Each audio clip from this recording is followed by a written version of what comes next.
Hello, all. We're here, we hope. Welcome to Colubrid and Colubroid Radio, our first live edition. As always, Clint is with me. How you doing, man? I'm actually nervous. I don't know why.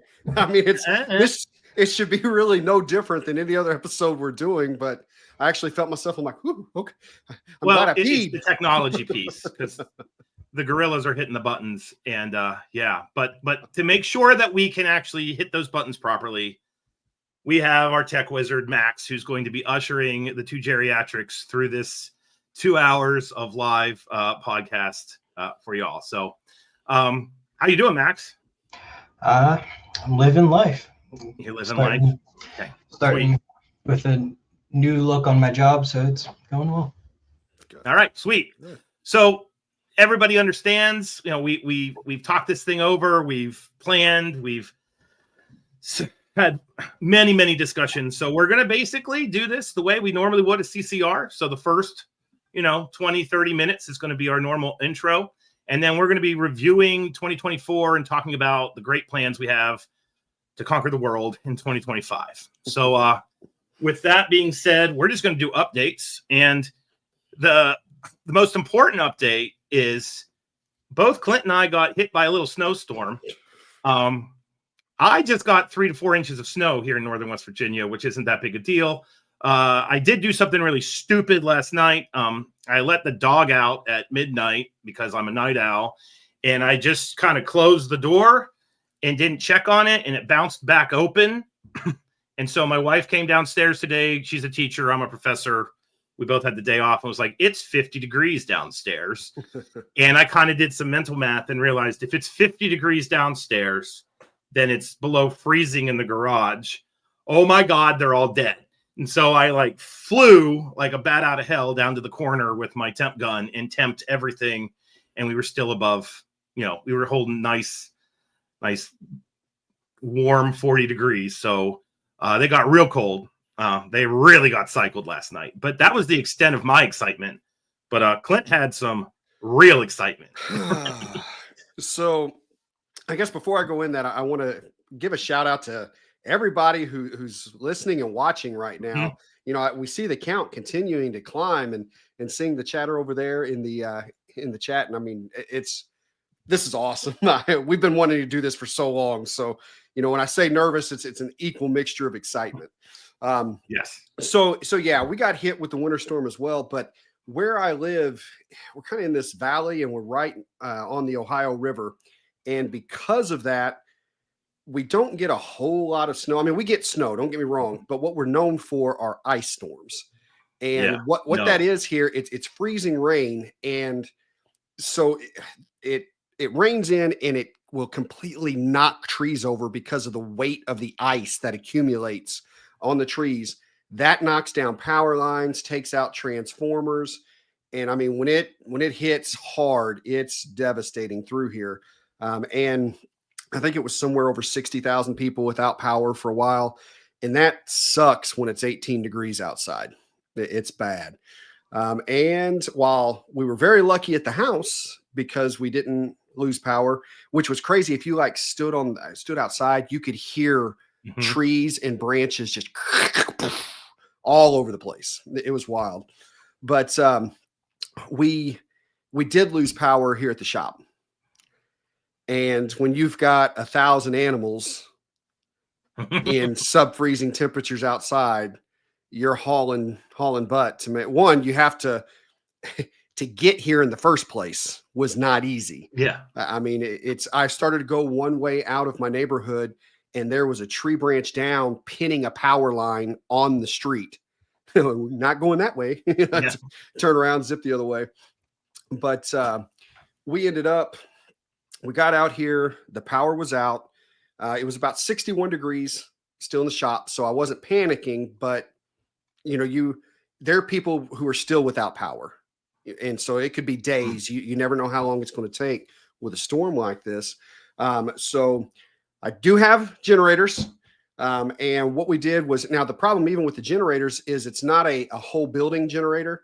And we're actually on 2 meters because of the size of the building. which makes it even more difficult. But we used a generator on one side of the now 9,000 square foot facility and a generator on the other side. We're running lines through. We made it work, and everything was, as I was describing as we're doing this, is I'm not attempting to get them to optimal temperatures. Nah, this keeping them alive. Yes, we're just making sure nobody's going to get to eat this week. That's we're not doing that. My favorite moment was when I think you sent it to Max and I both, and you're like, "Hey, this is 2 blocks from my house," and like it was a freaking telephone pole on fire.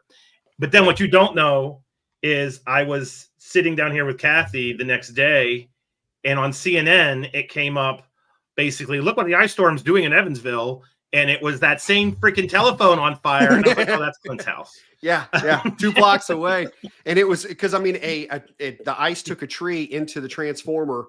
Blew it up, set it on fire. It's like I said, it's wild. And it's actually kind of beautiful at the same time because the trees, if you've ever seen a white Christmas tree, that ice, all the trees look like that right now. Yeah, everything out there. So it's wild. It's kind of crazy all around. But we were without a little bit of snow, nothing big. Yeah, we were without power for the day.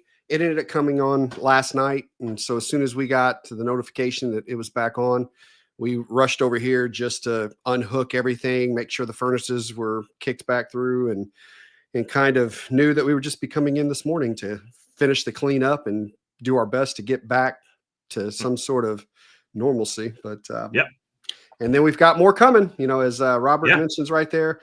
We've got more coming, Thursday, I believe. Thursday to Friday. Yeah. It's impacted our Pomona plans. Yeah. My plans are fine. I'm getting there. When booking flights, you think if I book through Texas, I shouldn't have to worry about too much winter weather. Nah. So my flight was going to go Evansville to Dallas to Pomona. I got notifications that's probably going to be a problem on Friday. So I've rerouted, and now I go Evansville to Charlotte to Phoenix to Ontario, which is the Pomona show. And it's going to be a long trip, but we wanted to make sure we got out there and got to meet everybody. So it will be worth it. Yes. So I just want to quickly point out that we have the Ipers here bragging about their weather down in Australia. Yeah, that's centigrade. That's not Fahrenheit. Thank you guys for rubbing that in. We're very cold up here in the United States. Yeah. So, anywho, so that's that. And then I have another kind of bizarre update. I actually had my first lock of the year. I have 2 false water cobras that are down in the garage, supposedly brumating.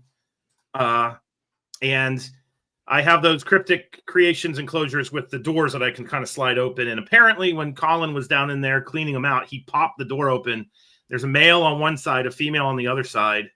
And when I was doing that, like frantic checking, I hold them at about 60 over the winter. And I glanced in to make sure the falsies were okay. And they were really okay. There was some mating going on down there. Nice. So I thought, never had anything confirmed mate during brumation, but that definitely happened today, actually. So we're actually seeing a lot of the Asians are locked up during brumation right now.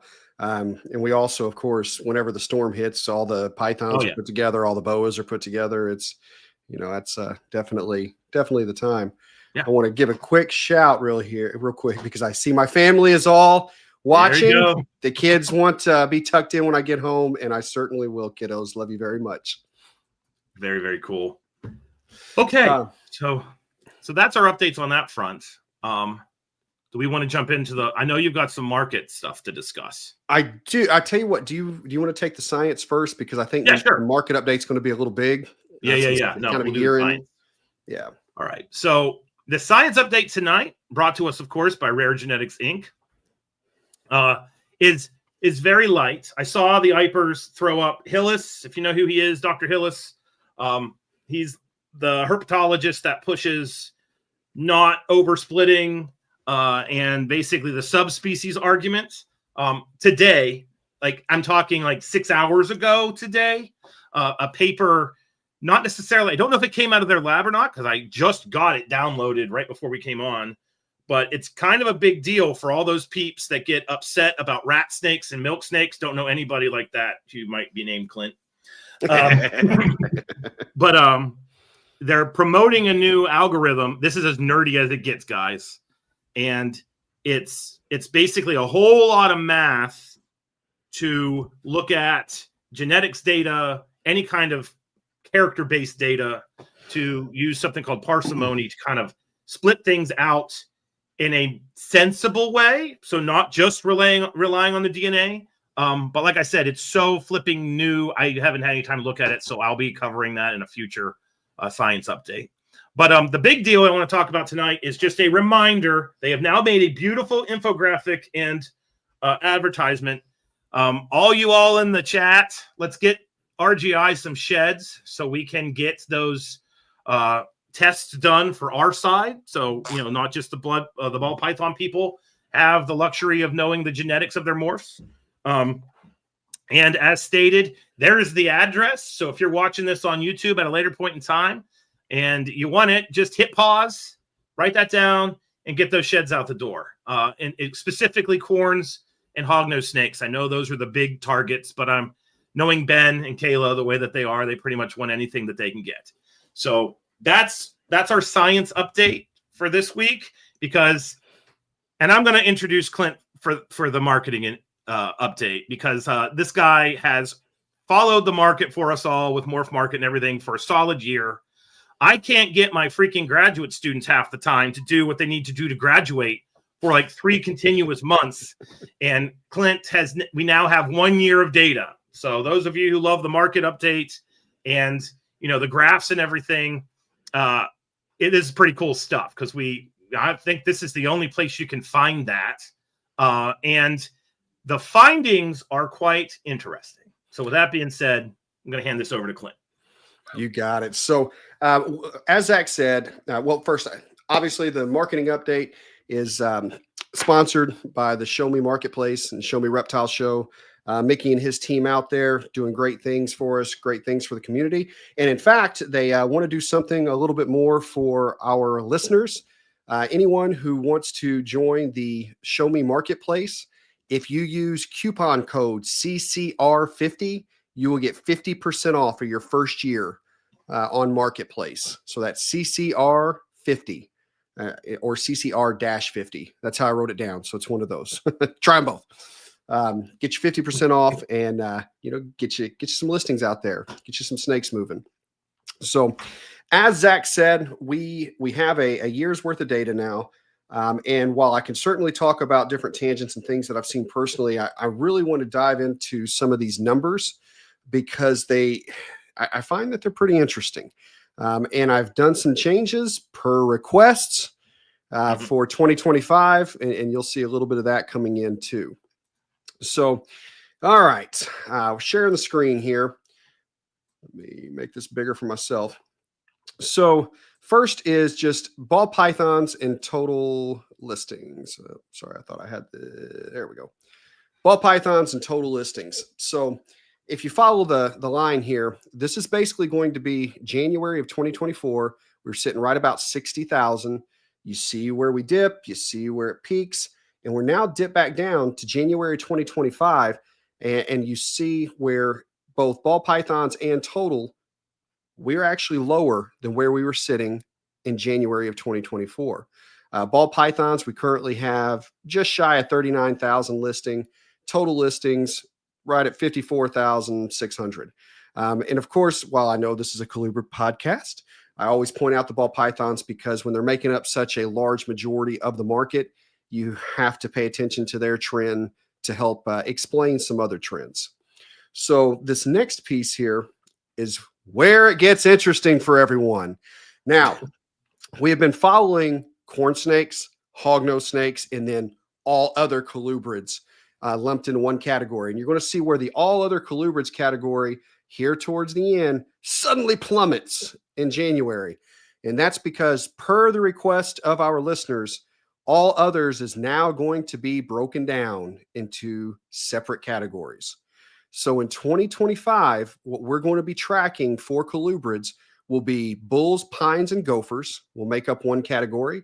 Corn snakes, garter snakes, hognose, house snakes, king snakes, milk snakes, rat snakes, then all others.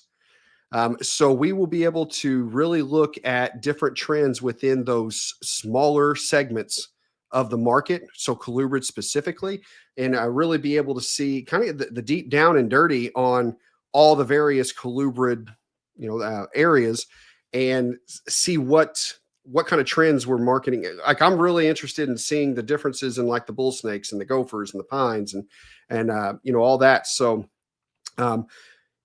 while I've got these numbers listed, again, as right now, the breakdown for the colubrids, it's not going to have a whole relevance to us because I haven't tracked that in 2024. We're now going to get to see it in 2025.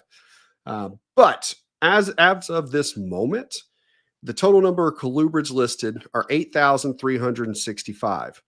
Now, I'm going to go to another screen because obviously I'm not reading a lot of numbers. And if you're following this podcast later and not watching or not seeing these graphs, it's not going to mean a whole lot to you. But for the purpose of this one graph, the only thing I'll share or say is there is a steep climb right now in January of 2025 compared to January of 2024. So we're seeing a big difference in the market.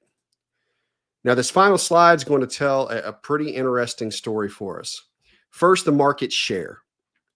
Ball pythons are now making up 73% of the market. That is a dip, and I'll go into that again in a little bit. Colubrids, 16% of the market. Boas, 7%. Other pythons, 4%. Now, the colubrid market share. So breaking the colubrid pie down into what we're seeing. Hognose continue to dominate at 39%. Corn snakes, 26%. Now, here's something that kind of surprised me. King snakes are 15%. Now, keep in mind, this is the U.S. market. So king snakes making up 15% of the colubrid U.S. market. Not too surprised. There's a lot of, king snake species that obviously are from this area. So I can see why they're so popular. This over here did surprise me. Rat snakes are only making up 5% of the colubrid market in the U.S. And that, with the number of different rat snake species that there are from all over the world, I'm really surprised that it's only making up 5% of what's offered. It's really neat, and we're going to see what kind of shifts we see. Here's another one over here that we've talked about significantly is garters, and how we're really surprised that they've not caught on with a much bigger, degree and with a bigger audience, only making up 1% of the colubrid market. I see a number like that and I'm thinking, man, there's a lot of room, lot of room right there.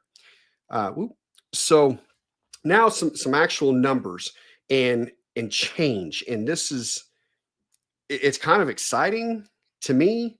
Now, and I'll even give what I know the critics are going to say to these numbers in a second, but okay, let's start with ball pythons.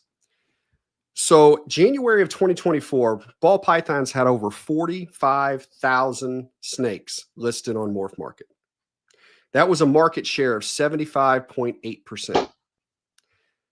In 2025, same month, that's down over 6,000.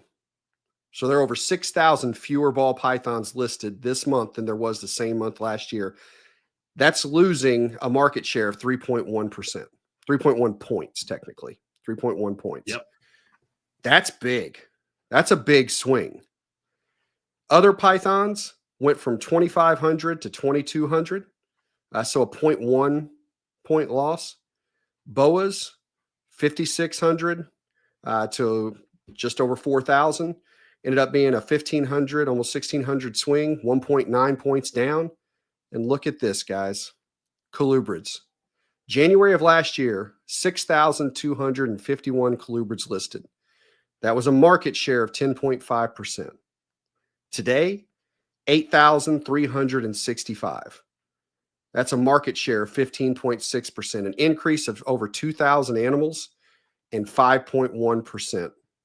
5.1 point increase. over last year.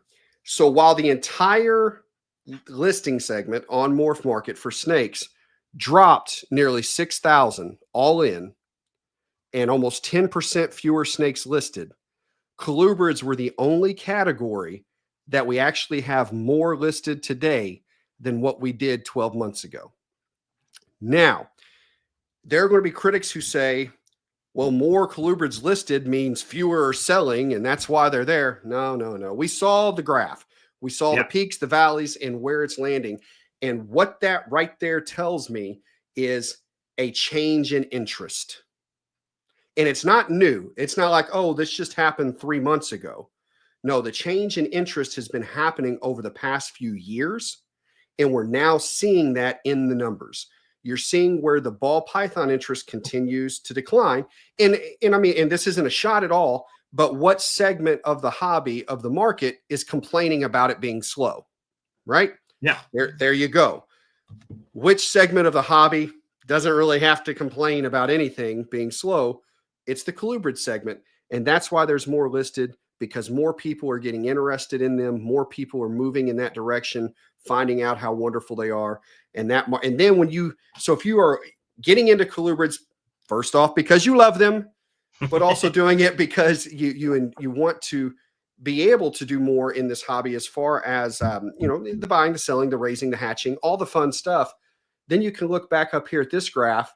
And while we say, hognose is in that early stage, early ball python stage where there's still so much and it's still going to continue to grow, look at these small segments here. Look at these small pieces of the pie. There is so much freaking room for this to be expanded. These numbers are really, really excited, or really, really exciting for me. So I'm pretty stoked on it. As I look back on, Metazotics over the past year in 2024 and the enormous growth we've been able to have. I mean, first off, thank you so much to those listening, to those watching. I am well aware of how many of you have supported us online at shows, even the locals that are coming in. And I mean, because of that, we were able to grow our business by 40% this year. Over last year, we were able to increase our inventory, not counting reptiles, just increase our store inventory 110% last year. Damn. More than doubled what's on our shelves. We have 8 employees on staff now. And I think I'm comfortable to go ahead and say this. Well, I can't give the specifics. We're probably just a few weeks away from completely locking in our second location. Big deal. Huge deal. Huge deal. And, so I really, really thank, everyone who has supported us, who continues to support us. And I can say I've seen, you guys know that I'm tracking the market all the time, but it's not just that I'm sitting back and looking at reports. I'm out there feeling it and living it. And I can tell you it's there. It's there. And it's, well, you wouldn't be opening another store if you thought you were going to on your head. So no way. That needs to be stated, I think. No way. Thank you very much for the congrats there, guys. Like I said, it's closed the wrong thing. I think that this is 2025. I don't know, what we're going to see in this year. I think that there's some things out there that might scare some people.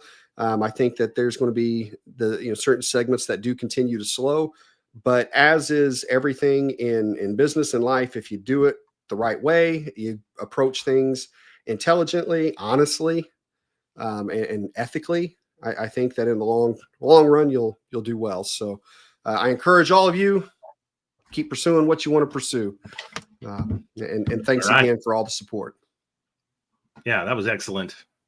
I love the market update because, like, you look at that as marketing, and I look at it as like populations and resource potential, and all that kind of jazz. So our two worlds kind of smashed together. We went a little nerdy there, but that's what we do. All right. Okay, so Are we moving on to the meat and potatoes of tonight? I think we can. I think All we right. do. Sweet. So let's Well, go ahead. no, you go for it. I was going to say I've PowerPointed the hell out of this thing today, so I'm ready to pop up another one here. All right. Okay, so what we want to talk about for a little while is it's going to be a recap, and we know all the podcasts out there do this. They recap their 2024, right, their previous year, and we're not going to be any different in that regard. We certainly want to recap ours too, but we want to recap it because it's as much yours as it is ours. Yes, and there's a lot our community. It's not just us. 100%. And there's just so many things that we are super excited to share with you guys. And we're going to go ahead and pop on it. So we've got some CCR highlights. First, we want to talk about just some big across the board, not necessarily 2024 only. So big picture wows. CCR has now been downloaded and or viewed over 105,000 times. Yeah. And wow. I mean, wow. Yeah, wow. Given that when I was talking about doing this all the way back in 2021, I thought, okay, it's probably going to get like, I don't know, each episode might get like 50 listens for the first year or two. And now, we're 3 years in, and there we are. So I'm pretty happy with that number. Yeah. And now you have 80 people just watching your live stream. No, there you go. Yeah. We are listened to in 58 countries. 58 countries are listening to CCR. And I just cannot get over that. I mean, that's just amazing. And I'll tell you, there was what was it, Nippers we heard? Yes. Not too long. Venom Exchange. Yeah, I mean, when we hear individuals on other shows and what people that I'm over here fanboying about, right? When they say something about us and our name, or just it's like, oh my God, So I'll give them the credit because they're in the chat. That was actually an episode of the Ipers show from Australia that was cross-posted to Venomous Exchange Radio. Gotcha. So that I know they're here in the chat, so I just wanted to give them a shout out for that. Thank you so much, guys. It just continues to wow us. This is one that, I mean, we just learned this in the past week. Yeah. And that is, we are in the top 10% of all long form podcasts. That's all genres. Mm-hmm. That's incredible. And that's only because of you all. I mean, and when we say that, it's not just because of the listening, it's because of all the ideas that get funneled up to us. It's the feedback, it's every bit of it that helps make this show what it is. And we are so incredibly grateful. Yes. Thank you all. Every time we release an episode, it routinely debuts in the top 4 in the animal genre in the US. There's like 2 dog shows and a horse show. Just can't get over. Well, one of the dog shows, though, to keep us humble, is like dog noises for your friend. You play it, and it just has like serene dog noises in the background, which is my favorite. That's number 1 in the country. We beat the dog noises. Mic drop. We're done.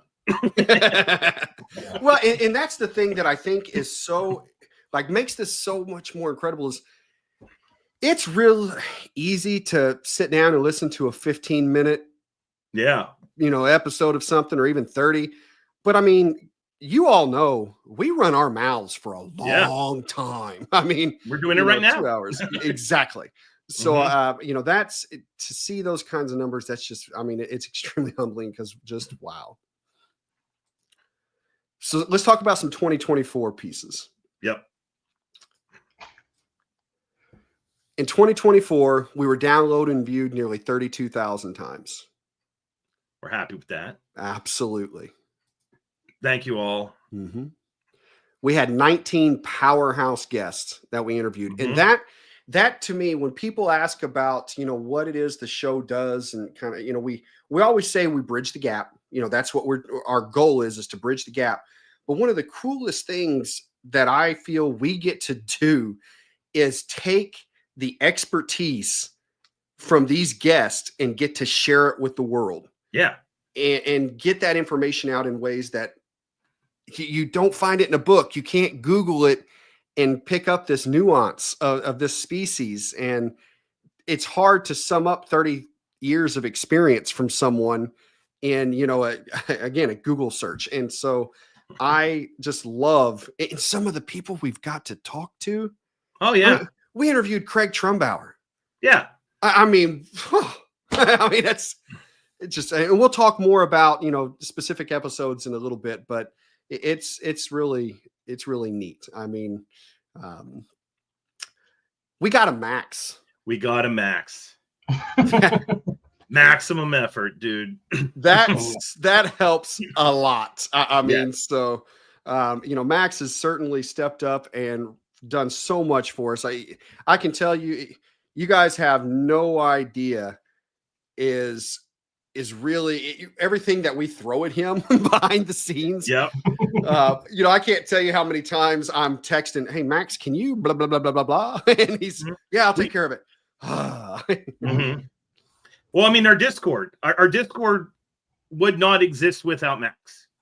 So if you're on that and you enjoy that interaction, I will be joining shortly whenever I can get Max and me lined up to get me on there, because that's my relationship with Discord. But anywho, that whole electronic community that we're able to foster, it's 100% Max, and we just appreciate this guy to hell and back. So thanks, bud. 100%. Thank you, guys. I'm happy to be here. I don't know why it looks funky, but we moved to video in August. Yes, which I fought tooth and nail. I have to admit failure here. I was the guy that was like, no, it's going to be too complicated. And then as soon as we got to StreamYard, everything got so much easier. So I wish we would have done this time last year. But anywho, yeah, I hope you all like it. It's definitely been more fun for Clint and I. I am a guy that listens to podcasts while I'm driving. I'm a little bit of a podcast purist. So when we made the change at first, I was admittedly kind of hesitant, but now that we've done it, I'm quite happy that we did. So, as am I. I think it added an extra element. It's, on one hand, I think it threw a curve for us, meaning I feel that we've navigated this pretty well. Yes, because we're very cognizant of how many listeners there are that are just listening. They're not getting to view it, listening to it in the car, listening to it while they're in their snake room cleaning. And so I feel and hope, and if I'm wrong, please share that with us. But I hope that we have been able to keep it very listener friendly, and where you don't have to watch it to get what the message is and to get the information. But I do like that it has added a visual appeal and been able to help with, kind of visual props, so to speak, during the conversation. Our number one downloaded episode last year, John Michaels on Crebos and Indigos. Yes. And that was definitely an interesting episode. And I think that was one that was very asked for. Yeah, I had people beating the door down from August of 21 when it all started. So that didn't surprise me, given the number of Crebo Indigo people out there. So one of those people was me. So yes, I think before you became our Max. Absolutely. And I love this. Our number one viewed episode. So number one on YouTube, Rob the Zerk. Yeah, that's right, buddy. Yeah. Rob Zirkle on Chinese and Taiwan beauties. He's here in the Facebook chat. Well, and it's because Rob is such a beautiful man that everyone wanted to see your face, Rob. Mm-hmm. That was a great episode too. And we'll talk about that again in a little bit, because I know that's something Zach and I both actually mentioned that episode. But I thought that was really neat. We launched our Patreon, and that's something we had talked about for ages, getting that out there. but we finally did. And it's, this isn't some shameless plug, I promise. You guys know we have it. We'd love for you to join, sign up. I will say those shorts are probably some of the most fun. Oh, they're great. Oh, we really enjoy those. So good stuff there. Good stuff there. Colubrid Fest. Need we say more? It really happened. It did. Right. It really happened. Yeah. And the way that it happened and the story and everything, I mean, come on. And now it's happening again, which is even better. Yes. We raised over $12,000 for conservation last year. And we'll be talking about what that money's going towards, because I am in full swing. Grad students have been recruited. Undergrads are being recruited right now. I'm talking to people about study plans and permits and everything. So we're like full steam ahead on that one. But more, put a pin in that. We're coming back. We were, and I got it. Okay, as I'm saying this, so we were mentioned in Reptiles magazine twice. Now, the reason that that's so big, at least to me, and my guess is same for you, literally growing up, reading that magazine, loving every month when that issue hit the door. And I remember as a kid, I wrote a letter. I never sent it, but I wrote a letter to Reptiles magazine because I just so wanted to be one of those, little blips there. And to see this show in print there, to see our names with the show, just whoa. Yeah. Whoa. And the best part about it for me is that we found out both times from listeners. Like we had the first time when the editor did the write-up about us, somebody, I don't remember who it was off the top of my head, so I'm sorry about that. But I distinctly remember somebody sending us a picture and being like, hey, did you guys see this? And that's even cooler to find out that way. Like, I like that. Absolutely. And I mean, and Jamie, the article you wrote on Colubrid Fest that, was published there in Reptiles magazine was beautiful, was one of the most thorough pieces I've ever seen. It was incredible. And I thank you so much for it. I mean, what an honor. Yeah. He's here on Facebook. The CCR Conservation Fund was formed. Yep. And we're already beginning to get some big pieces in place for that. That we'll talk about later this year. So that is basically some of the highlights of 2024. But those are some of the big things. There's a lot that's kind of gone on behind the scenes. There's some personal stuff when I say personal, meaning things that we each had, or when we look back, just memories of 2024 and the show. Let's put it that way. I think one of the biggest for both of us was the first video episode. It will go down in infamy. I get hit with a tornado. You got hit by a tornado. I had a snake just cruising around in here. I had to act like my camera stopped working to get the damn fox snake back in the enclosure. Haven't had anybody get out in here in a while. Like, no, it was nuts. And then I had to keep talking. And for a brief moment in time, I was like, he may be dead. And then I made funny pictures. Stay optimistic, Sarah. It was definitely a wild one. I mean, that was so much fun. And another one I'm gonna share. We are never going to tell who this was. Nope. And if you hear this, you'll know who you are. And now you'll know we know. We know. One of our guests, while being interviewed, took us to the restroom with him. And we were there. The funny part was Zach and I are both going, is that I think that. Oh, that's yeah. We're going to the restroom. All right. Mhm. But to their credit, they never broke. I mean, nobody. No, they just kept going. It was impressive as hell. It was like like it wasn't like, okay, we're gonna wait till Zach and Clint are speaking and then like try to get in there and get out. It was like, all right, we just unloaded a question where you need to speak for 10 minutes. This is when I'm gonna go. That's what was so impressive about it. It was funny. It was funny. That was a good time. So yes, definitely. So what about you? What are some other stuff for you? I've got more here that I get to talk about, but I've got a lot of 2024. Well, so some of the episodes that to be totally honest with everybody listening, we've never really talked about this. There were lots of reasons why way back in 21, I say way back, but it was like 3 years ago, but it's also in this post-COVID landscape we all live in. And there's been a lot that's happened. So it feels like way back. When we were kind of when I was coming up with the idea of like, do I really want to do this? Because in my world, let's be real, academics can be somewhat uptight. And I thought, okay, so if I have like a podcast, first of all, I said it would never be on YouTube. Now it's on YouTube live. So that's just completely gone to hell in a handbasket. But anyway, I thought I can do a podcast, and I like colubrids, and I teach.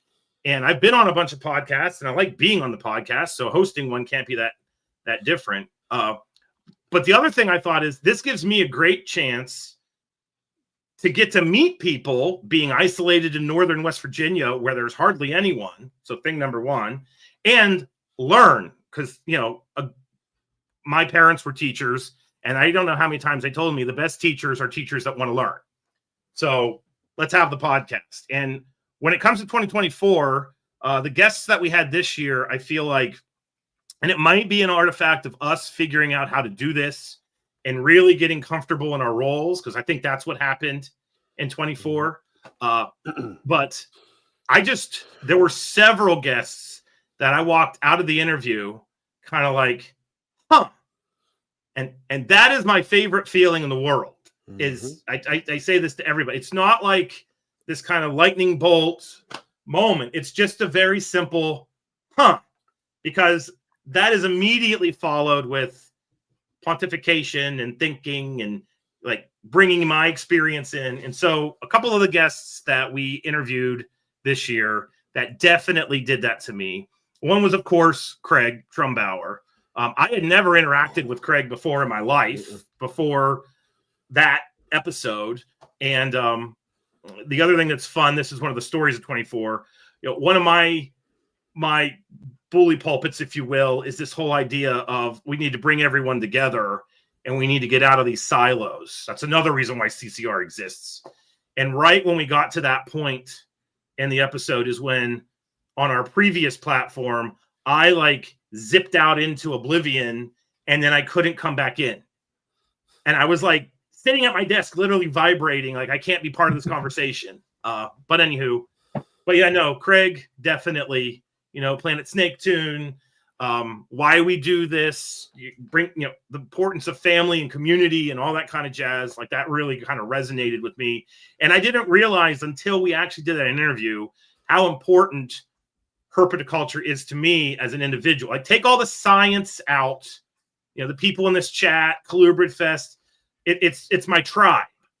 And I, as an adult, we don't get to find our tribe. We're working, we're providing for kids, we're modern cavemen, if you will. But it's kind of nice to finally find my voice. And I didn't realize that Craig kind of put that all in perspective and really made me think. And then we got to meet him at IHS, and it was even better. Like that was, that was just phenomenal. So that's definitely one of my highlights. And then the other episode, I told these guys there were 3. The second one that really, really impacted me and made me think was the Pine Snake episode with Michael Kuhn. Pitch Ophis. Yep.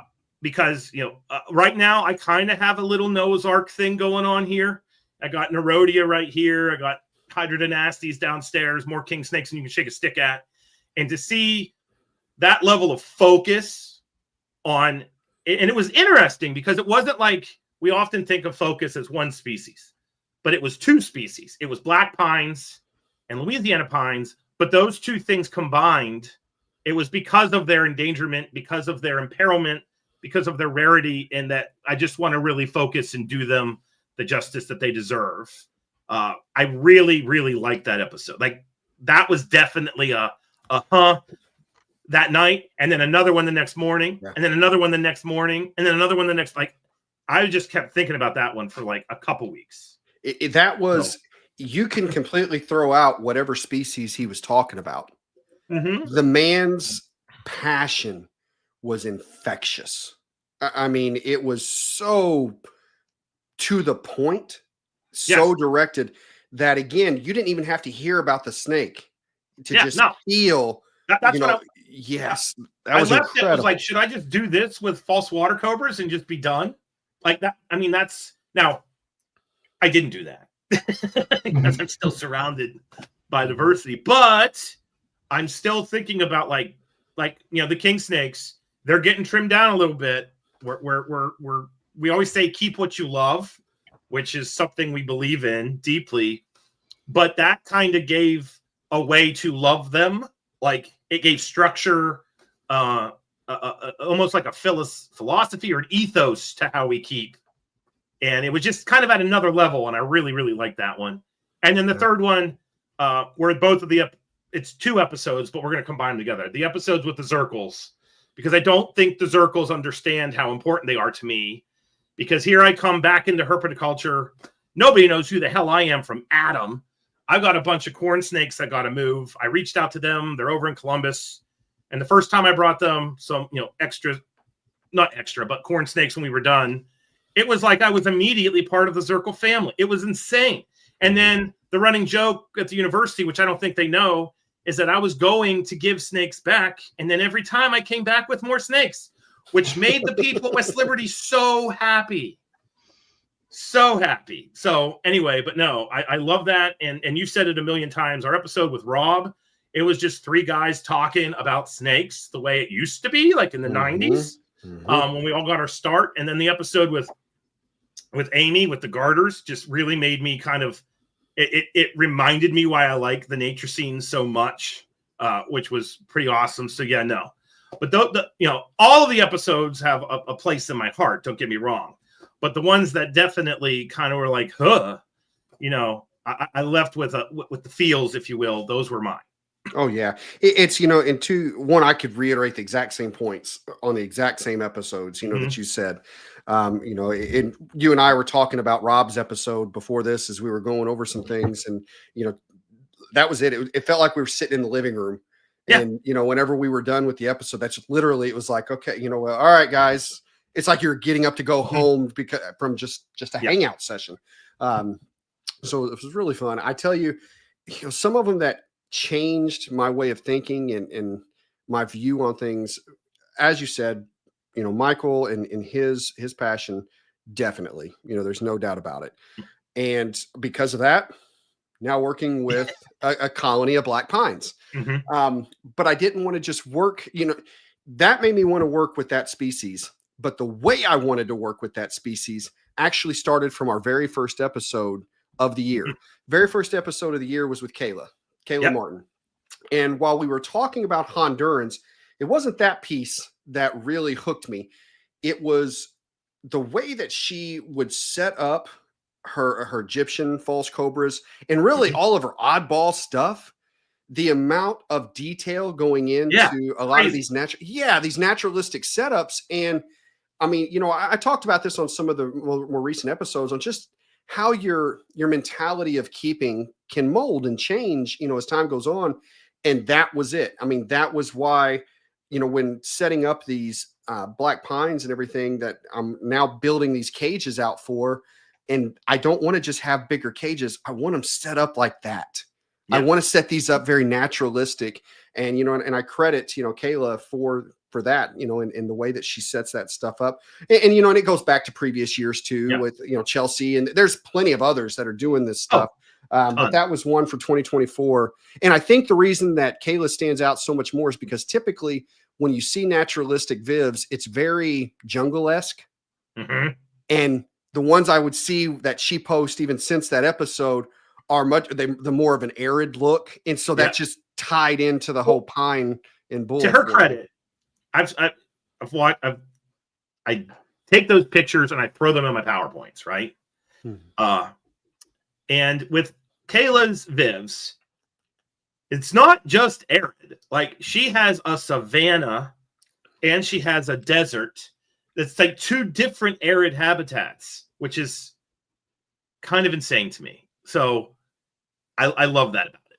Absolutely love that about it. So anyway. And again, you know, there's so many others I can go on. I love just one of our recent ones with Joe. Mm-hmm. You know, just that energy that he brings in. And, you know, it's when you get Joe, who's got the Colubrid Corruption podcast, Meteoric Serpents, you have this. I hate calling Joe an up and comer because I don't mean it with any kind of disrespect. No. Just that youthful energy, the inquisitiveness that he brings in. I mean, I love it. And I love getting to feed off of it, you know? So having Joe on was fantastic. And there's others too, where I think it's really neat. Okay. For like example, we had Eric Westmoreland and Sarah Moore, both talking about corn snakes, but getting such, you know, different perspectives, you know, on the same species. And it's a species that, you know, really you would feel, what else can you learn?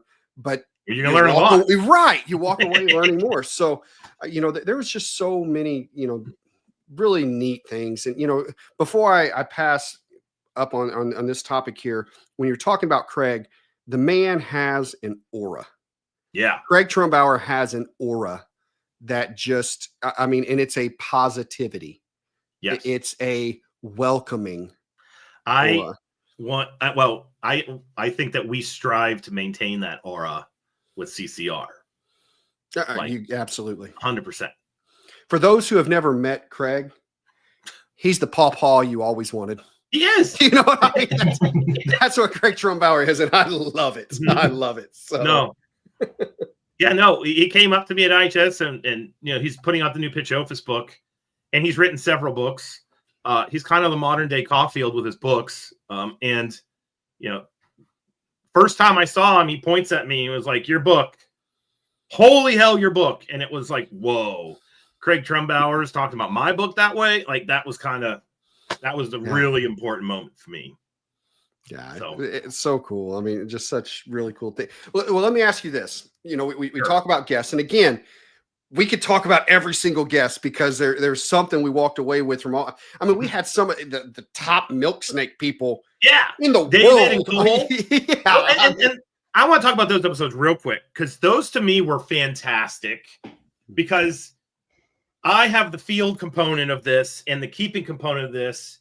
And it was like, I am talking to my kindred spirits, because, you know, like David talking about how during COVID, he just herped the whole damn time. And then that led to him getting all this, the milks that he has. And then the fascination, then going to literature.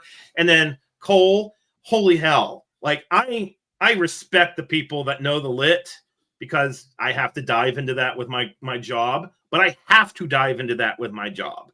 He does not have to dive into that with his job. And he knows that milk snake taxonomy literature, like the back of his freaking hand. Like, that was hella awesome and hella interesting for me. And those two just inspired the hell out of me. Like, I was like, oh, I want to go herping. And with David, I could go herping. With Cole, I was like, I want to go herping. It's cold. Like, so anyway, but yeah, no. So, do you have a favorite episode? Or one that sticks out the most for you in 2024? It is a tie for me between the two I just talked about. The Trumbauer episode and the Michael Kuhn, but it's for selfish reasons, because I left those two episodes a changed keeper. Like, you know, that is what it was. It was like, I'm different now when that was done, you know. So that would be mine. My favorite episode of last year was Rat Snake Taxonomy. Yes. And I know you probably think I figured you'd hate that episode. Well, you certainly fired me up a few times. I did. That episode. There's no doubt about it. But that one, the amount of messages that we received because of that episode. Huh? You told a story. Yep. In that episode, Zach, and I loved that story because it was from beginning to end. It had pieces we all thought we knew, and no. I mean, I learned that you learned things while I learned researching. Stuff. I didn't have it right at all. Yeah, I mean, completely wrong in my head. Yes, and I mean, that was again, it wasn't just the information; it was the storytelling through the information, where it came from, how it came, when it came, who it came from, why it came from them, why they think the way they do, and it kept moving, and the way that it was able to interweave the science with the hobby and where the frustrations come from in the back and the forth. And that episode is probably my favorite from last year, just overall. Nice. And I thought that was really, really cool. Yeah. So, nice. All right. So, I'll tell you what, since we're talking about that episode, and that was something, Zach, you really led the way on. I'm going to move into the piece here. I want to talk about some things I learned from Zach, from you, my friend, in this past year. Okay. And it's going to be bigger pieces, because one of the things that is, we continue to preach, be open-minded, change, learn. And what's great is while Zach and I are very similar in a lot of ways, we're very different in some. The great thing about it is we tend to mesh very well. You know what I mean? Where one's weak and the other one's strong, but it's in a way that we still interweave, very nicely. So some of the things that really have impressed me getting to work with Zach in this past year was the way you deep dive into the research. And while, yes, I do the things with like mapping trends, and when it comes to just reading articles, just tell me what it says. And I can't do that. It drives me nuts. Give me numbers and I'm going to tell you the story that these tell. That's me. But I mean, your ability to deep dive into that research is very, very impressive. And what I love about it, it's not just your ability to do it; it's your excitement when you're doing it. You loved it. And it's funny because it's like, Zach's like, I went and read these 2 books this weekend. And I'm like, I read one paragraph and I start yawning, Zach. I'm like, I can't even read my kids' books to go to bed because I fall asleep before they do. Yeah. So, but no, I think that is great. What I also love is, and I know that everybody who listens to this podcast picks up on it, the level of intelligence that this man has without an ego. Yeah. And I love that. No, I know you may think, because, I know you and your academic, getting your little scratches and cat fights, but it's not, man, trust me. It's been mostly in the business world, but even in school, it seems like there were a lot of better than yous when it came to smarter than you. And that you don't put that out there at all. And I love that. So your passion, I think that's clear for everyone as well. The thing is the stuff I'm describing, I know that everyone that hears me say this they're like, yeah, I hear that on the episodes. Yeah. You don't hear behind the scenes. You don't hear all the phone calls that we're on, all the text messages, the Facebook messages. And I mean, so it's there. And I can promise you all, passion is often misdescribed, because a lot of times we think individuals are passionate, but they're energetic for a moment, is the truth. Passion is pushing through when tired. Passion is seeing a goal through, even with the obstacles, it's ongoing. And so I know how passionate you are about this. I really see that. It's funny too. Here's one of the things where we're different in a subject. Okay. So I see people, and what I mean is I can read a person, but I read masses. I read trends. That's what a market is. It's the mentality of a big group.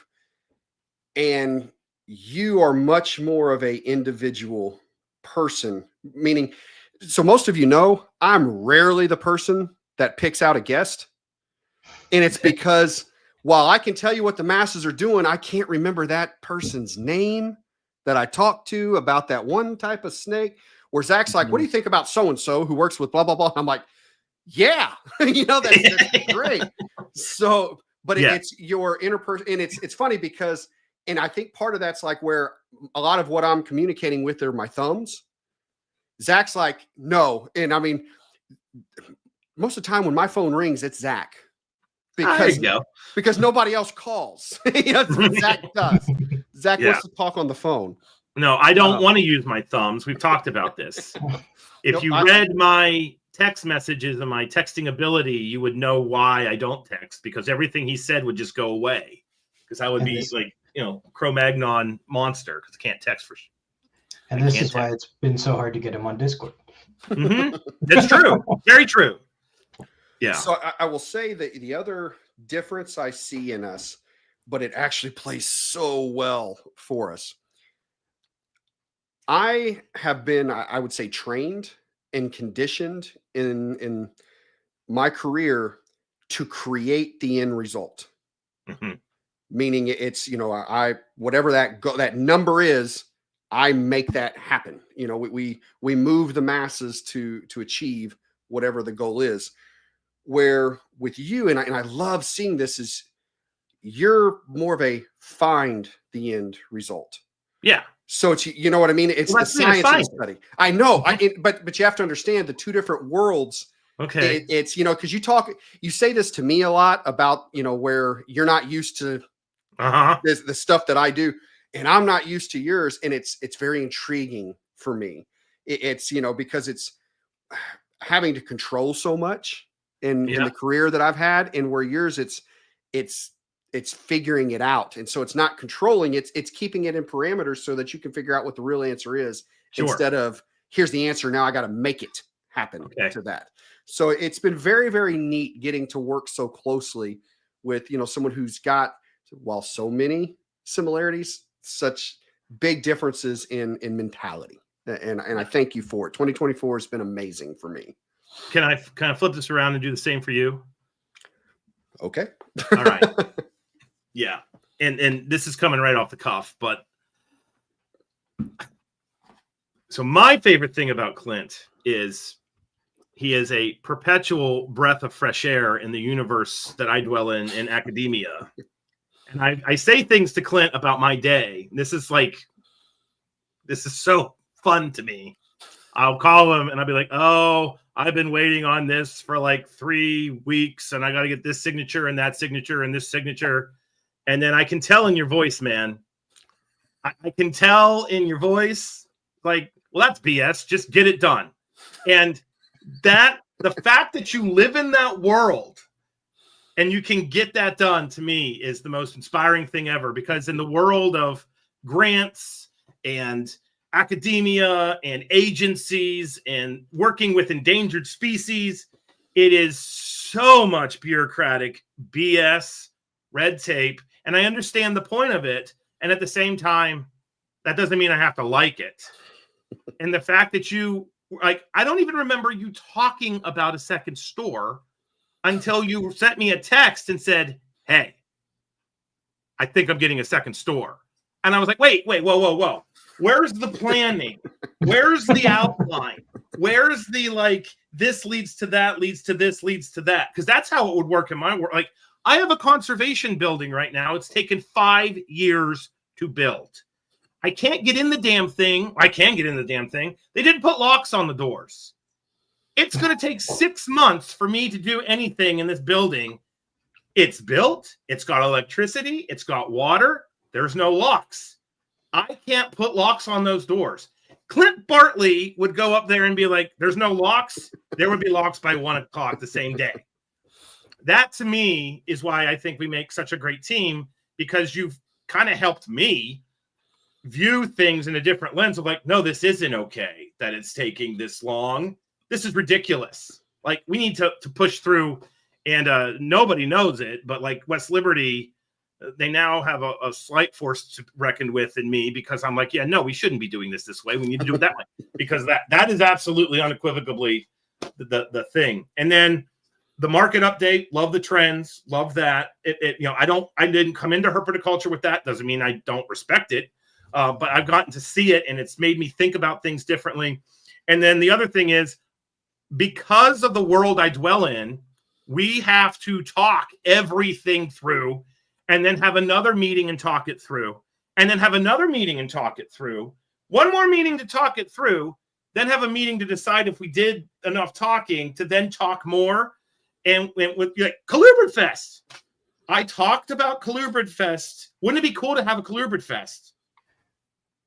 Yeah, it's done. We did it. And it's unlike any other freaking fest that's been done before. You know what I mean? Like, that doesn't happen in my universe. So I wanted to happen in my universe. So having that actually, yeah, there you go. The barbecue all over it. That to me, like, but having a partner that can do that, because in my world, I've got this reputation of being, I don't want to like say a maverick, but it's just kind of like, how do you get everything done? And then, I'm looking at everything I'm doing, and then I see what you're doing with the freaking store, and I'm like, yeah, I'm not doing crap. Like, look at this guy. You know what I mean? So the fact that we both have that attitude of like, let's build it, grow it, make it come to fruition, it's just rewarding, because I don't have that in any other part of my professional life, and it's invaluable to me. That we don't even like, our meetings are, you want to do this? Yeah. Why don't you do that? And I do this. Okay. And then it's done. Like, I just cannot explain to you how rare that is in academia, research, science, whatever. So it's invaluable to me. It keeps me sane. So yeah, no, unequivocally, that's the thing. And it's inspirational to me. Like, I have a model. Like, I have definitely looked at things at the school and been like, yeah, no, we're going to do this the Clint way. I think that in my head. It's the Clint way. Like, we're just going to get this done. So yeah, no, that's the biggest. It's brief, but it's a big deal. And CC Colubrid and Colubroid Radio is that, because like I said, back in August of 21, my head, this was it. We're going to do a podcast. We're not doing the YouTube thing. This isn't going to grow at all. It's just going to be a podcast that I do every other week. And I was going to do, with Matt. Matt's moved on. Matt and I, no way dissing Matt. Matt and I both agreed this is just a podcast. And then Matt moved on, and Clint came on, and now, holy hell, it's so much more than just a freaking podcast. And the other thing that's dangerous is I've never been around another idea person. I'm normally the guy coming up with the crazy ideas in my circle. So it's dangerous as hell to have somebody that comes up with more ideas than me. I'm not used to that. Like, that is, and they're all good. And I sit there and I'm like, yeah, we're going to do that. Like, I never, has there been anything you've thrown out that I was like, no?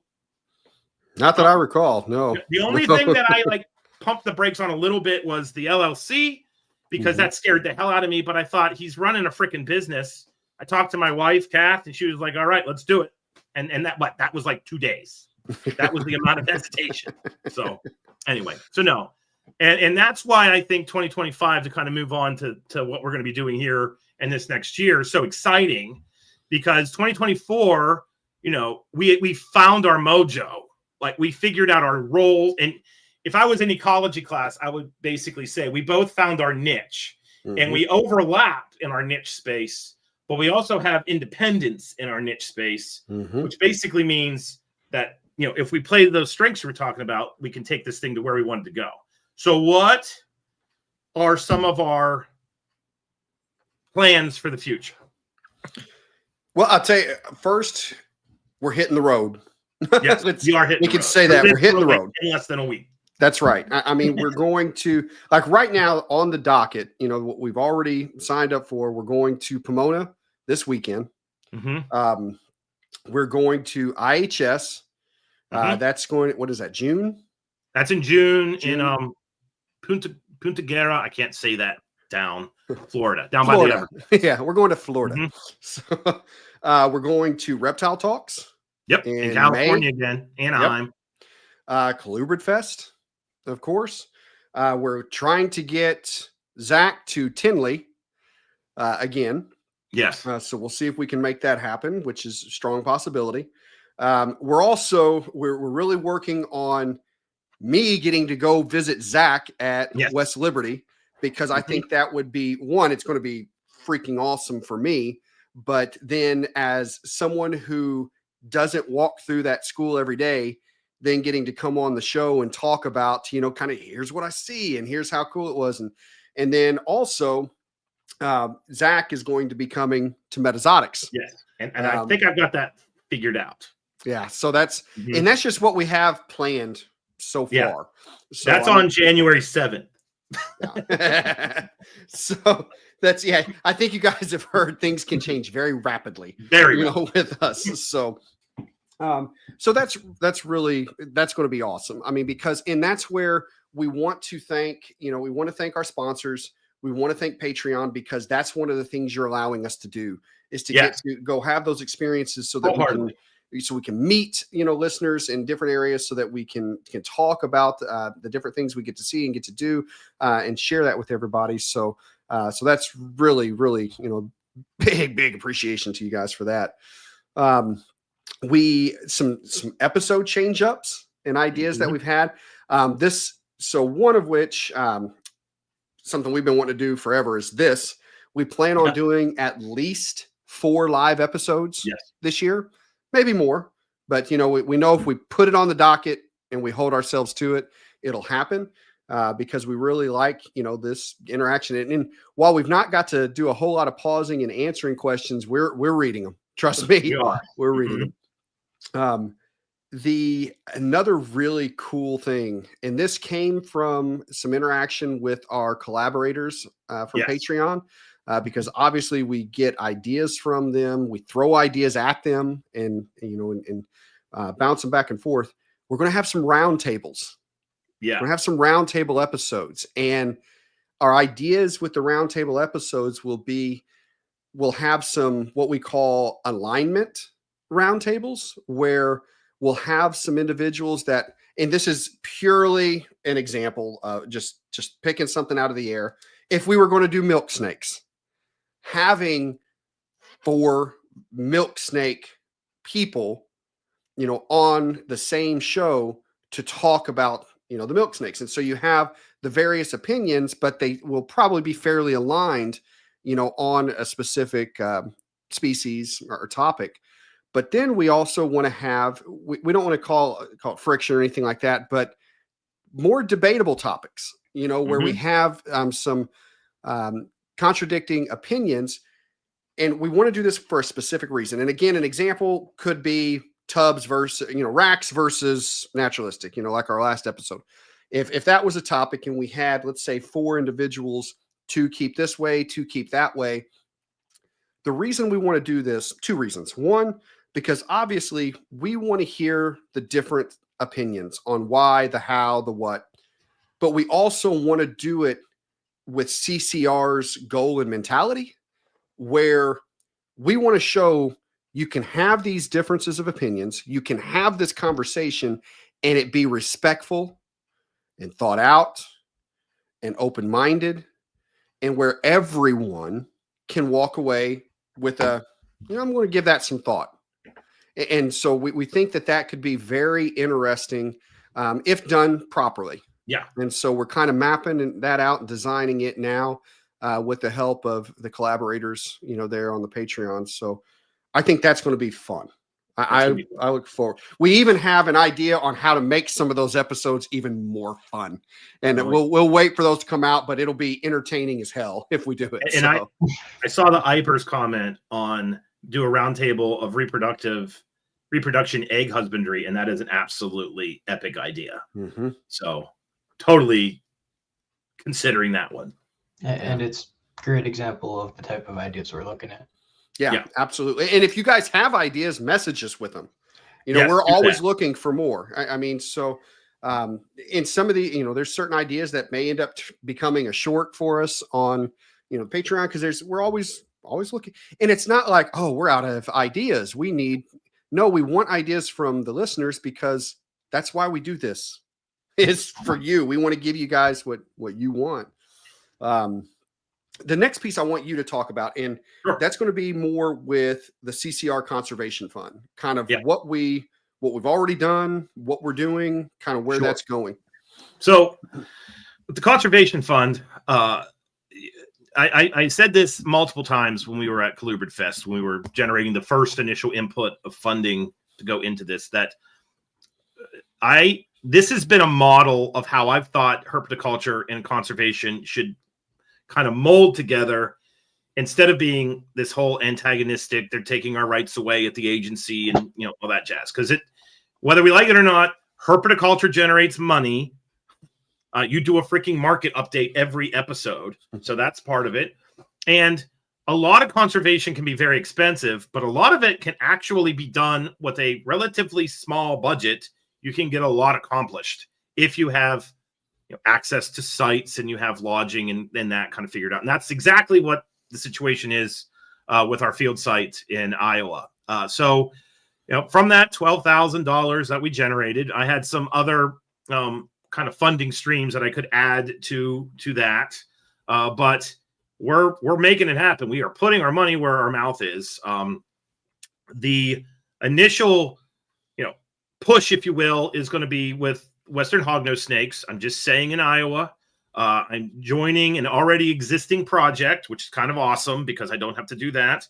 We're working out the permitting and everything, but we have several research questions that we're going to answer. And what's great about this is the initial push, of course, is to gather natural history information on the animals. But once we get that natural history information in hand, we can then funnel it into two different kind of uses or utilizations of the data that's acquired. And obviously one of those is to help those snakes. So with our site in Iowa, we're going to be doing focused hognose snake research. I'm bringing on a graduate student. She's already been accepted. I'm meeting with her around the 12th of February. The first graduate student's name is Paige. So you're going to be hearing about Paige's adventure. I also said at Colubrid Fest that I will be discussing, the research as it's happening.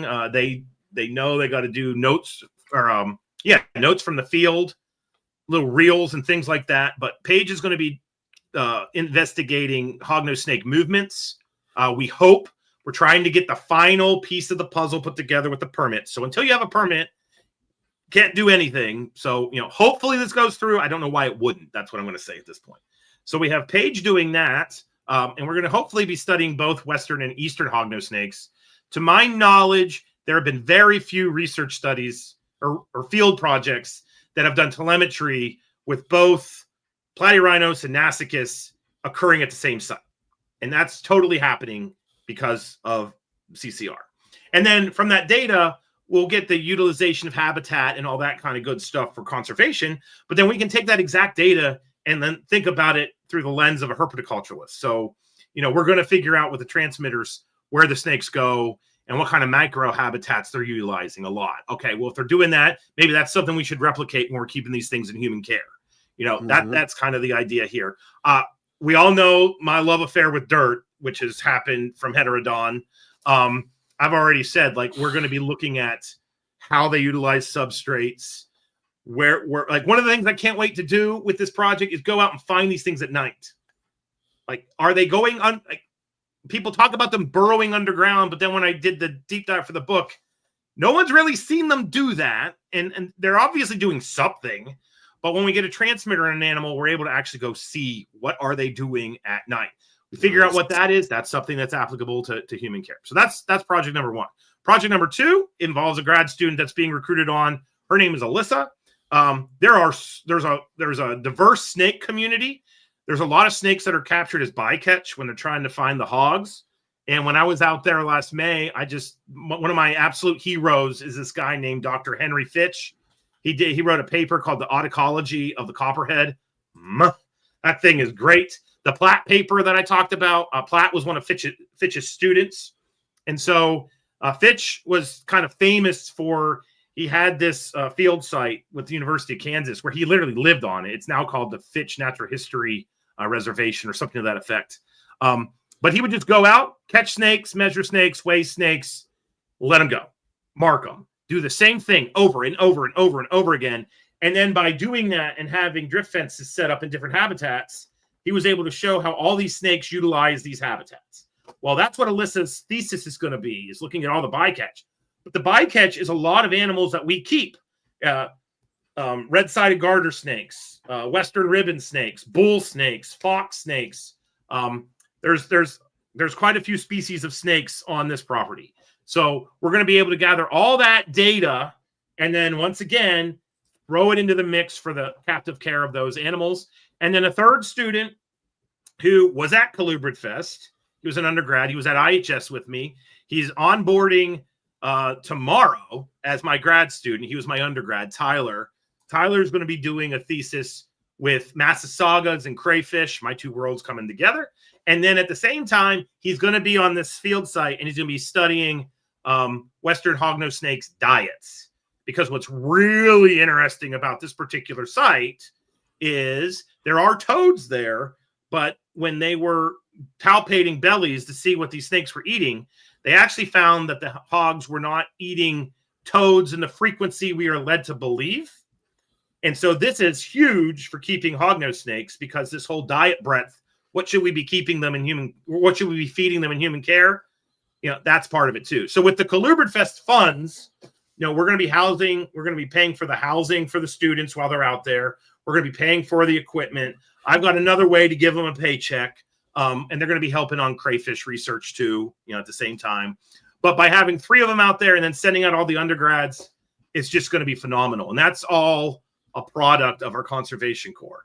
And then with the conservation corps, we have to decide how we're going to use this. So we've thrown around, these are ideas. Like I said, these aren't loaded down. I'm so excited about this.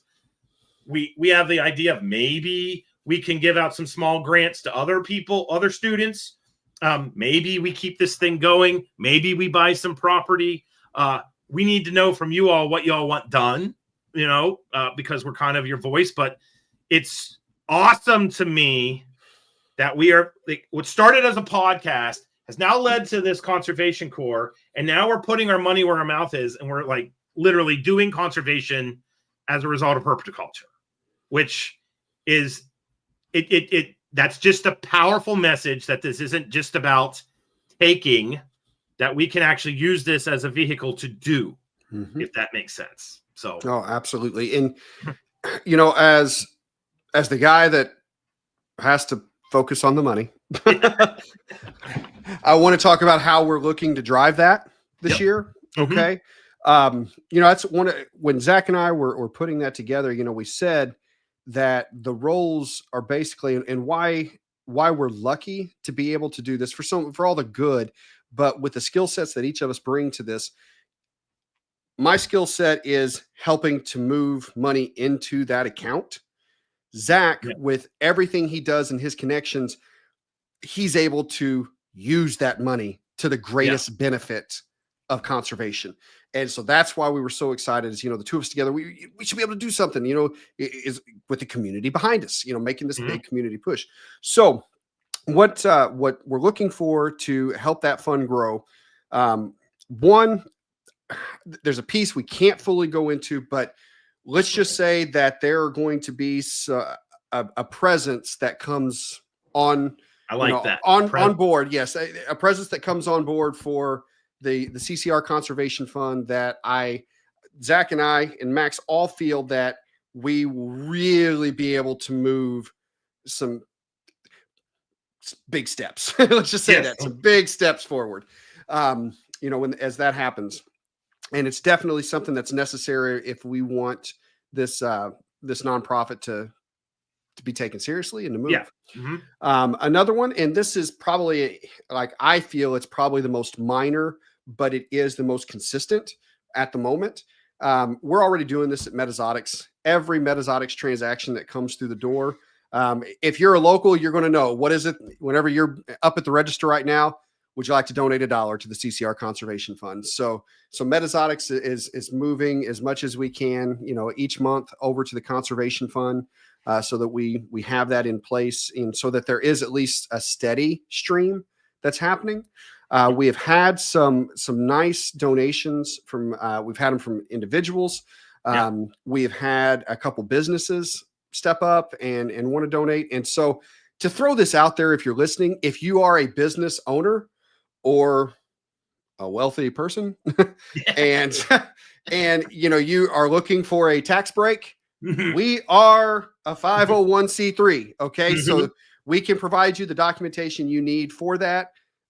So please feel free to donate.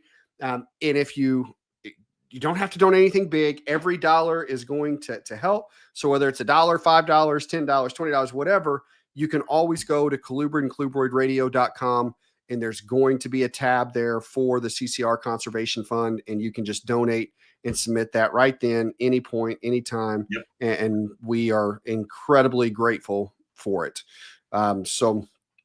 We at this year's Colubrid Fest, all of the donation, basically all money raised at the auction will go straight to the CCR Conservation Fund. That'll be a nice, build up for us, right there. But those are the primary targets at the moment on what we're going to be doing to raise funds, to raise capital for these projects, and I'm excited. It feels good to do good. Yeah. It's so weird for me because I am so used to this being under the guise of a grant or a proposal, or like, great example today, because I have a grant, shocker, I went to a meeting and I talked about what I did and then, moved on, and we'll have that. Don't get me wrong, inevitably, but it's just kind of weird to be like, okay, so I obviously have to meet the obligations of the permits and everything, but like, I don't have to write a proposal.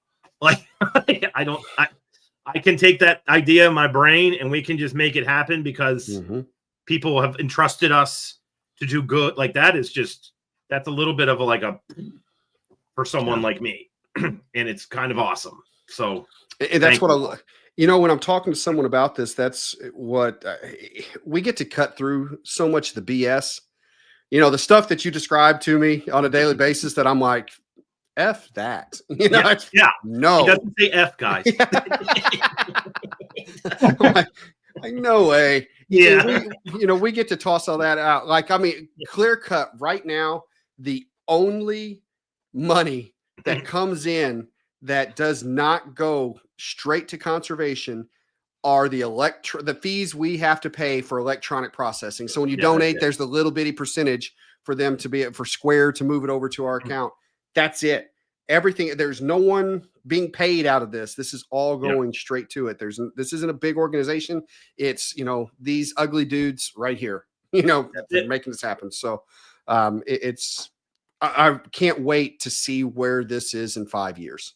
Yeah. No, truthfully, it's incredible. Zach, I think we have a little bit of a question for you. Any citizen science data needed? Always looking for excuses to go herping. Sure. Is a short answer. The big thing that's needed are just questions and where are your interests? What can we do to help? How can we do this merge? That's what I really want to get. And that's why kind of landing on the hognose snakes was a good one, because of Clint talking about the market update. We know that hogs are a huge part of the market. And me being the naturalist that I am, I also know, in writing the book on the hognose snakes, there's so many other ways that we can keep them than the way we are currently. So I felt like this is definitely something that CCR could contribute on. But no. And if anybody has any questions like that, like I saw somebody in the chat asked about, like, where's a good place to find a manual for crayfish, or you want to know where you can be using citizen science, I will sit and I will text you some horrible text messages with these broken thumbs, but communicate with you via Facebook Messenger or Instagram, through DMs. I'm always happy to talk to people about that. Honestly, and guys, reach out to us on Instagram, Facebook, or on Discord. If it's something that I usually get to it first, but if it's not for me, then I'll leave it for these guys. And we'll absolutely. I mean, you're going to hear from one of us. Yeah, it doesn't get ignored, for sure. Anything else that I'm forgetting about 2025? What we've got in the pipeline here? No. I think we're good, and we have a bunch of guests floating around in my brain currently. I don't think they've made it to our spreadsheets yet, but we got big plans. So that's that. Absolutely.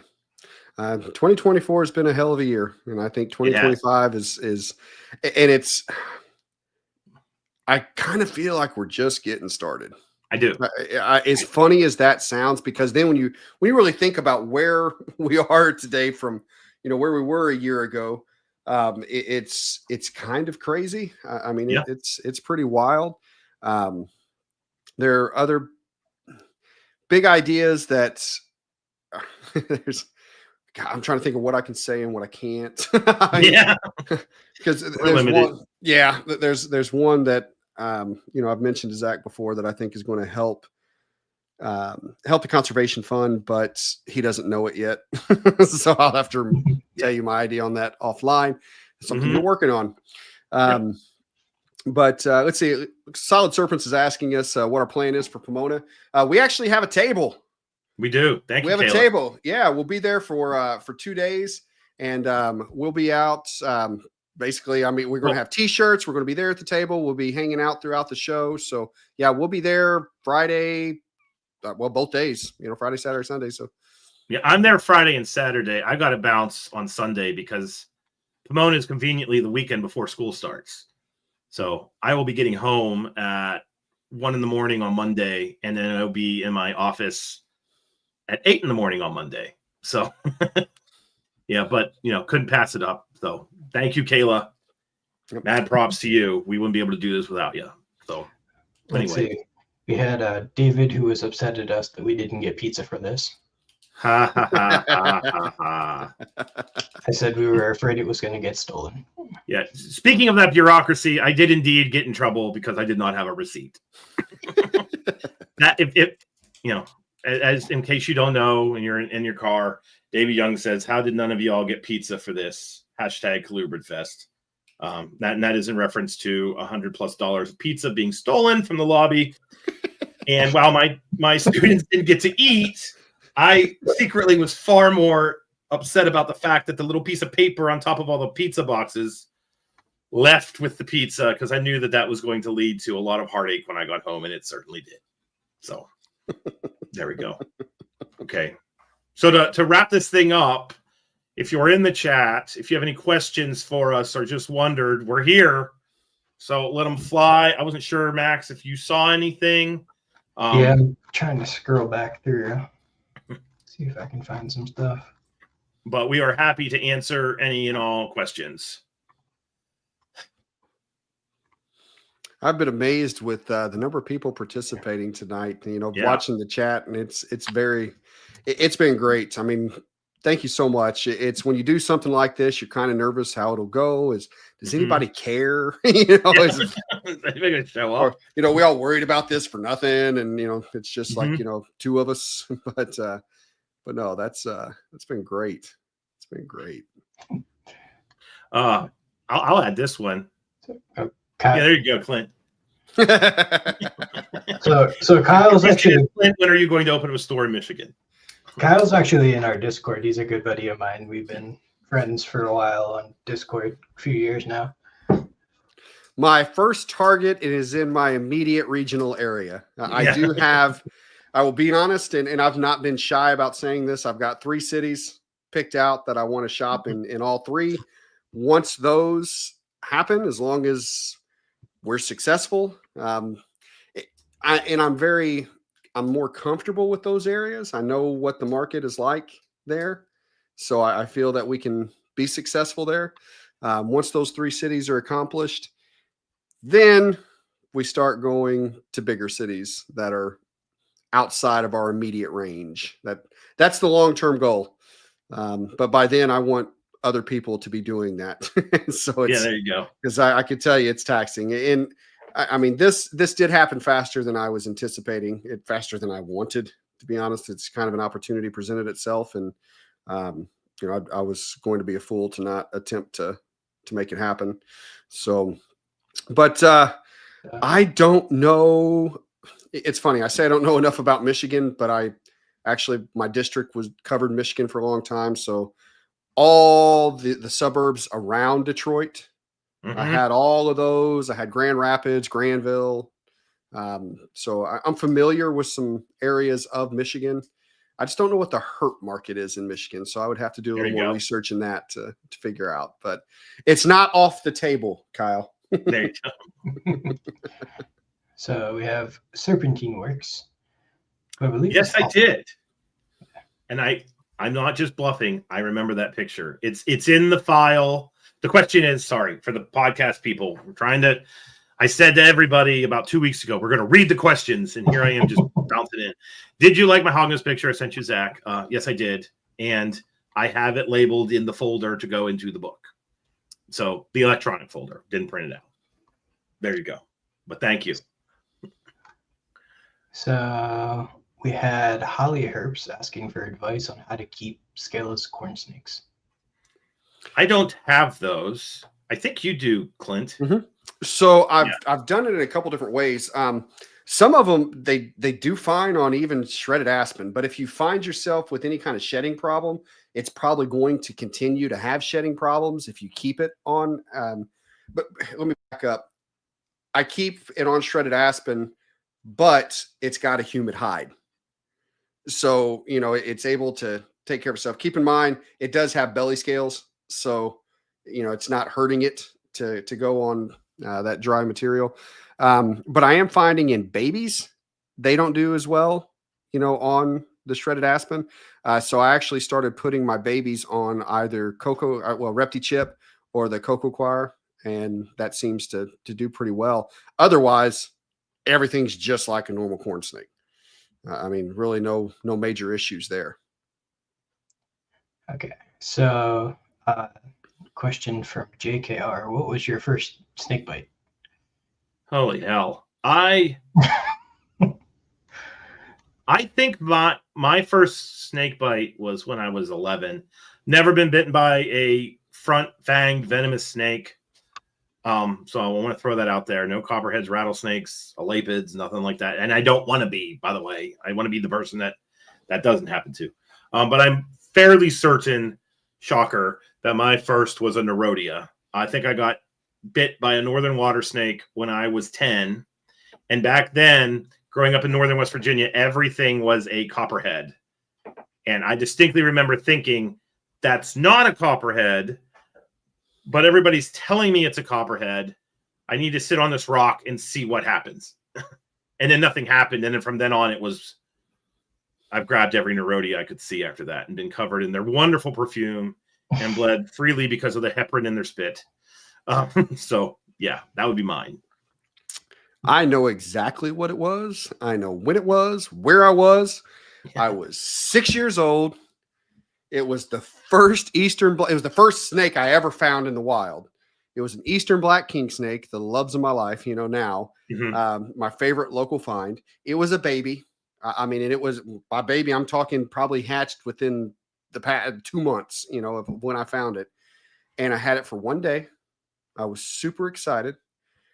I am carrying it outside to show a neighborhood friend. It's wrapped around my fingers, and it just opened its mouth and chomped. It didn't hurt, but I was 6. So I screamed at the top of my lungs, flung it, and then proceeded to cry because I couldn't find it. Not because it hurt me at all. It's because I lost my snake. And what's funny is it was for years. I still, because it was in my front yard, and there's like a little rose garden, out there. And for years, I would go and look under rocks, like it's still got to be here somewhere. But oh yeah, I remember that. That's awesome. Okay. It says for Clint, do you brumate your black milk snakes? Oh no. Not they need it. I don't know. Am I frozen or something? I was gonna say, you want to repeat that? Yeah, okay. you froze. Okay, I heard oh no, and I'm like, I do. Whether or not they need it, I don't know, but I need it. So we brumate that whole room. But yes, we brumate, and I put them together early. They typically go late, but this last year they went like right on time with everybody else. But I do brumate, and I brumate them just like I do my North American stuff. I drop them down to, I try to get 55 at 50 to 55, somewhere right in there, and seems to do the trick. Yeah, I did that last year and got my first clutch, but they didn't hatch. Okay. Solid Serpent wants to know if you guys have any animals with you at Pomona. Only the ones we buy. Yeah. But we will have shirts. That's right. We will have shirts. Yeah, that was. Go ahead. I was going to say that was one of the things that we're going to make this show kind of special for us is we are going just strictly as CCR. So it wasn't Zach's not bringing falsies to sell. I'm not going as metazotics, and this is purely for the podcast, for the going and really getting the whole Pomona vibe and getting to come back and talk about that. And really what makes it so different from the Midwest and East Coast shows that we're more accustomed to. Yeah. And I am going to also represent the school and recruit into the grad program. So if you are thinking about the grad program and you're all the way out in the West, please come talk to me. And another thing I want to talk, since we're on Pomona, because I didn't realize this before. If you got the book and you're out in California and you want me to sign it, just bring it. I will happily, jot my signature in there and write a little note for you, because I love doing that. That's fun for me. So, okay. So yeah, that's Pomona.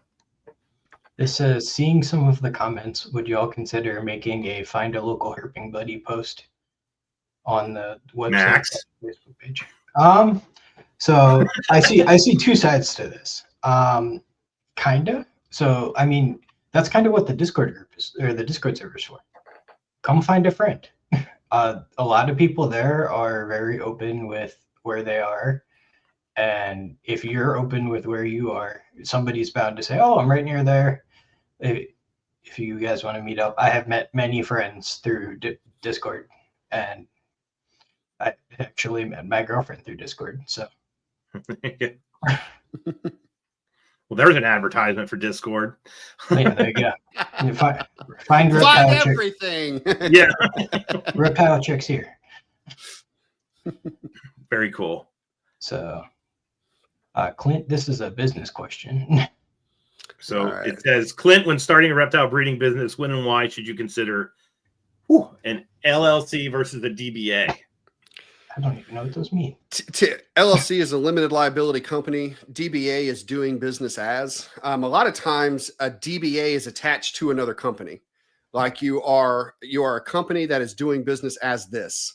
I suppose you can do it as an individual, like Clint Bartley doing business as Metazotics, but it's normally like Metazotics doing business as, and then some other segment that you are attached to. Personally, I prefer an LLC over most anything else. Without boring too many people, the LLC gives you a certain level of protection, in case that there's, lawsuits and, different. Don't get me wrong, you're still the one who's on the cusp for everything, but it does give you more protection. It's also for tax purposes, it still kind of will separate you in different way. You can file as an S corp, and that's where you'll want to talk to your accountant to explain, how that comes in. But I will say, in my experience, and I've opened 5 or 6 LLCs in my life. They're quick, they're easy, they're to the point, they're not difficult to learn, to run, to operate, and to stay within the guidelines of the law. And they are pretty easy from a tax going perspective. So, there we go. They don't overcomplicate it. So if you're looking at doing a reptile breeding business, go as an LLC. You'll want to. So, okay, I can speak to this one. Hey, Cole, how you going? Cole Burrow asks, y'all looked into Oxybellus for the subject of an episode. That's the North American vine snakes. I don't know if we've gone that specific, but I do want to include. I'm gonna do vine snakes, Oxybellus being a dipsatid, and I can't say this genus to save my life. Ahutala, the Asiatic vine snakes, their care is kind of the same. We had Mike Clarkson on. We were just talking to Max about this earlier today, where Clarkson talked about keeping the Asian vines in the branches above the water in a palludium, and then he had the aquatic snakes down in the water below. I want to explore that. So it would be more of a, vine snakes across taxa discussion. But the short answer is not going to say we aren't. That would definitely be a fun one, I think. And there's so many that fall into that like morphology. So you would have plenty to talk about. I want to throw that. Hold on. I want to throw this up. This isn't a question, but I want to thank this person. Anima Monday. It says, I appreciate you still cater to audio. Clint's, let me describe it for you, audio only. Thank you so much for that comment. That's actually something we've discussed. I've said many times why I try to relate a snake that is on the screen to a different snake that's more common, to try to give people a visualization. And you making that comment really makes me, yes. Thank you so much for that. I really appreciate it. All right, sorry. Go ahead, Max. So Eric's asking for Colubrid Fest dates already. Coming soon is what I have to say. Yes, there's a recent hiccup, and we're working through. Hopefully we will have an update by the end of this week. I can say this part, the venue is having some construction that is now scheduled to take place on the original dates we were after. And so there's a scramble to try to figure out what is still open and what we can move to. So nobody's fault, just a happenstance that we're now dealing with. But I was speaking to Mickey today about this. So it's still on the docket. We were shooting to get it done by the end of the year. Holidays prevented all that, and we've got this construction that is now slated. So we're dealing with that. Okay, let's see. And then how about final question, if there is one? Would you guys be okay with having a reptile rescue owner on the show as a guest? As long as it is colubrid centric. Yeah, that's where we might struggle. I would have to. We'd really have to feel out this reptile rescue. And here's why. This is not any shot at anyone who's listening, who's running a rescue. There are a lot of really good ones out there that do really good things, but there's also a lot out there that may have the best intentions, but it ends up being just a person that's collecting reptiles, and so it's, for me, a reptile rescue. Are they a 501c3? Are they a registered nonprofit? What's their longevity? There's a lot of things in there that I would have to feel. Yeah, for us to do it, it would be not to dig on anybody, like Clint said. Exactly what Clint is saying. They would have to be a nonprofit. They would have a track record. We would vet the hell out of them. But if they hit all those boxes, sure. We're all about good people doing good things. Yeah, sure. Yeah, I just had a post come up in another server I'm in about someone who was asking for like materials because they were about to rescue an animal, and then they're like, "Oh, thank you, ex-breeder, for the bearded dragon." And I was like, we were just like, "Oh, geez." Yeah, it's this is one of the areas where running a shop, you see a lot of the bad, that takes place, and it's you see the people, and this is nothing to do with the rescue. It's the individuals that they went ahead and got that bearded dragon because it was free, but then don't want to do the investment that it's going to take to actually take care of that animal. And it's frustrating as, as an entity that just preaches taking the best care you can of them. So yeah, all right. That breaks my heart.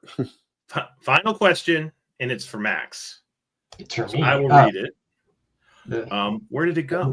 I think I was just typing out a reply. All right. No, that's not it. See, this is what happens when I take over. Is it this one? Yes. Okay, so I'll read it for you. I'm not sure if it was clarified. Where would a listener find the Discord invite link?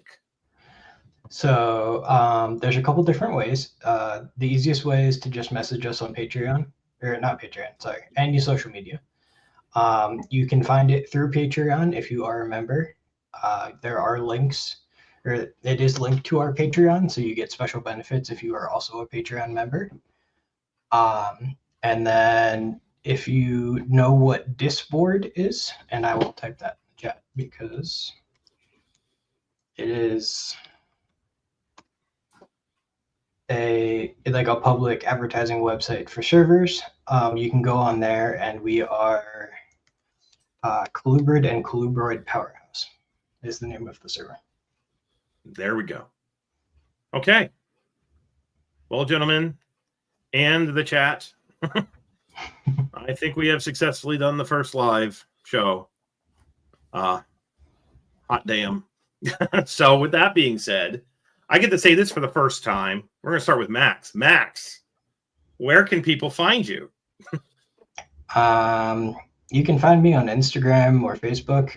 It's probably easiest just to reach out to me through the CCR pages, so you don't have to go looking for my personal stuff, but just shoot a message to any of the CCR pages and you'll probably get me.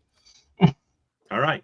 So that's Max. To find me, by now, if you're listening to this, you've probably, and you made it to this point, you definitely are almost certainly one of our dedicated listeners. With that being said, you can find me at Zach Loafman for Facebook, Dr. Crawdad on Instagram, then look me up online, write me an email at based off the website at West Liberty University. You can also Google my name. If you Google my name, you're going to get a lot of crayfish too, which is cool.